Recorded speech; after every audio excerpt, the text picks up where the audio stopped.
Okay, welcome to this session. In this session, we are going to look at the limit state design of reinforced concrete members to BS 8110. Particularly, we are going to look at the design of singly reinforced rectangular beam. It's given as the clear spots. Then you divide by 20. You will get 160 as the minimum depth of the beam. To get the overall depth, you add the minimum depth plus the cover. So according to BS 8110, the cover for beam is 40. So if you add 160 to 40, you get 200 millimeters. That is going to be the overall depth of the beam. The breadth of the beam will be equal to the width of the supports because the beam will rest on the support, maybe a column or a wall. The effective span is going to be given by the clear span plus the effective depth. So we had a clear span of 3 meters plus effective depth we have calculated as 160. You add that one, you get 3,160. The next step is to determine the loadings. In determination of the loadings, we start by the self-weight of the beam. And the self-weight of the beam is given by the cross-sectional area of the beam times density of concrete. The density of concrete was given there as 25 kilonewton per cubic meters. The breadth of the beam is 200 millimeters and the width of the beam is 200 millimeters. Therefore, it is 0.2 by 0.2 by 25. You get 1 kilonewton per meter. Live load was given as 6 kilonewton per meter. If you add the two, you get the total loading on that beam as 7 kilonewton per meter. To get the design load, you multiply the total loading by the load factor, which was given as 1.5. So if you multiply 7 by 1.5, you get 10.5 kilonewton per meter. The maximum bending moment was 13.106. So we find that the limiting bending moment is greater than the maximum bending moment. Therefore, we designed this beam as a singly reinforced concrete beam.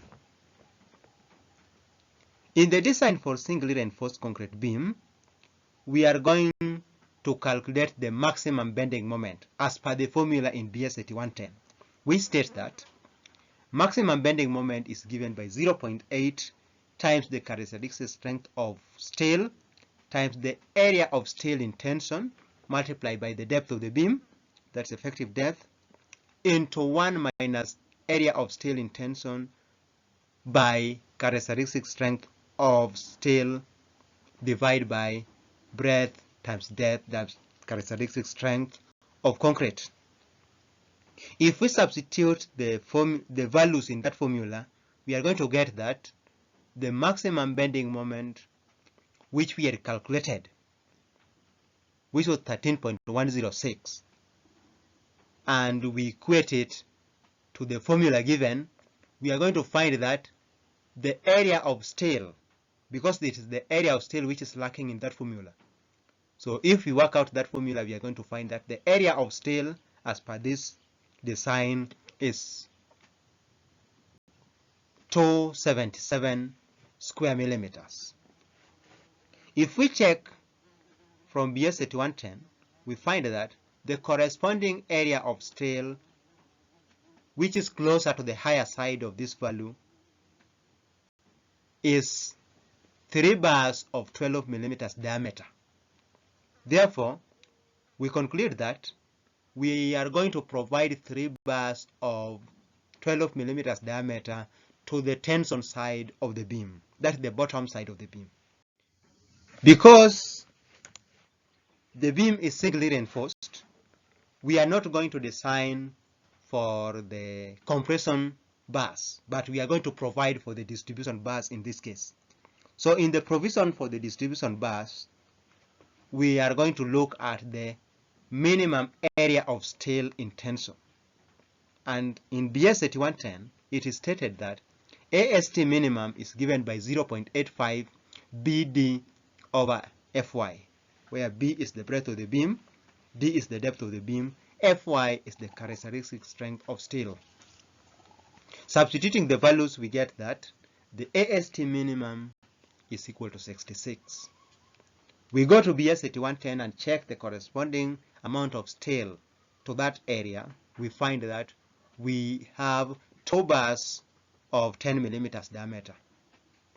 So we are going to provide two hanger bars, each of 10 millimeters diameter, to the compression side of the beam. That's the top side of the beam. After doing that, we are going to check for the shear, if this beam is okay in shear, according to our enforcement.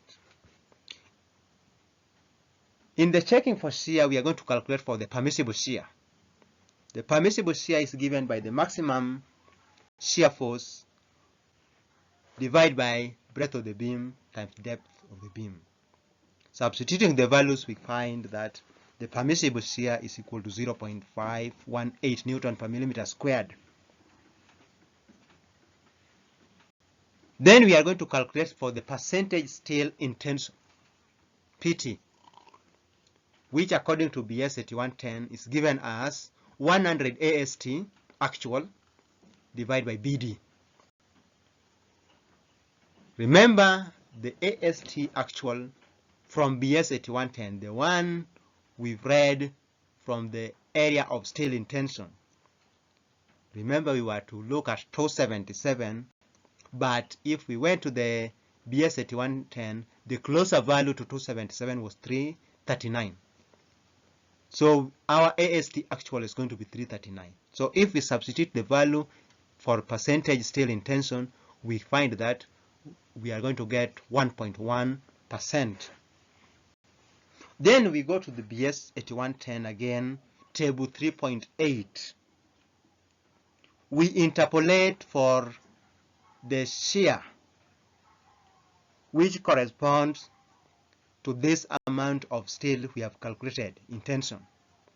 If you do that, you are going to find that the shear corresponding to that amount of steel is 0.648. This shear is going to be referred to as the shear at crack. So we compare the shear at crack and the permissible shear. We find that the shear at crack is greater than the permissible shear. Therefore, we conclude that the section is okay in shear. If the section is okay in shear, then we are not going to calculate for the shear enforcement, but we are going to provide them. In the provision for the shear enforcement, BS 8110 states that the shear enforcement spacing is given by 0.87 area of steel in shear by Fy divided by 0.4 B, where area of steel in shear is going to be assumed, or is going to be calculated as if they are circular bars. That is, area of steel is given by pi d squared over 4. So we are going to assume a particular amount of steel. For example, if we take 6 millimeters diameter steel for the shear enforcement, we calculate for their area, and we are going to find that the area of 6 millimeters diameter stirrups is going to be equal to 56.55. If we substitute that one in the previous formula, we find that the spacing is equal to 154 millimeters. Also, in BS 8110, the spacing is dictated that it should not be greater than 0.75 D or 300, whichever is smallest. So we are going to calculate the 0.75 D, which is equal to 0.75 times 160, which is equal to 120. So we compare three values here. a value of 154 which we calculated, the value of 0.75D which is 120, and 300, whichever is smallest. So we are going to adopt a spacing of 120.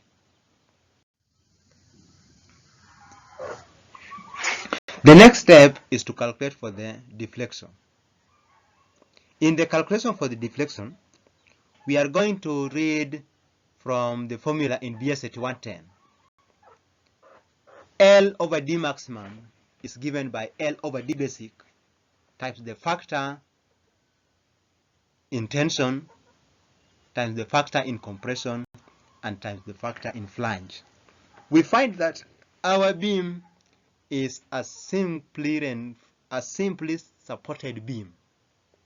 Therefore, the factor for compression and the factor for flange is going to remain 1. So what we are going to calculate here is the factor for tension. In the calculation for the factor for tension, we are going to recall the percentage still in tension, which was 1.1. We had calculated that. This formula can also be equated to maximum bending moment over BD squared. So if we calculate the maximum bending moment over BD squared, we find that we get a value of 2.6. Then we go to BS 8110 table 3.10. We read a corresponding value for factor of intention. If we interpolate that, we are going to find that the factor for tension is 0.96. So if we substitute in our formula, L over D maximum is equal to L over D basic times factor of safety in tension times factor of safety in compression and factor of safety in flange, we are going to find that our L over D max is equal to 22. Then we calculate for the L over D provide, the actual one, by taking the effective length divided by the effective depth. We find that one to be 3,160 divided by 160, you find 19.8. Then we conclude that L over D maximum, which is 22, is greater than L over D provide, which is 19.8. Therefore, the section is okay in deflection. The final step is to draw the cross-section of the beam as per the design. Remember, in the bottom side of the beam, we had 3 bars, each of 12 millimeters diameter. We indicate that one in our drawing. Then on the top side, we had 2 hanger bars, or each of 10 millimeters diameter. And the effective span for the beam is 3.16. And the depth of the beam is 200, the overall depth. And the breadth of the beam is again 200. That is the design for a singly reinforced rectangular beam according to BS 8110. Thank you.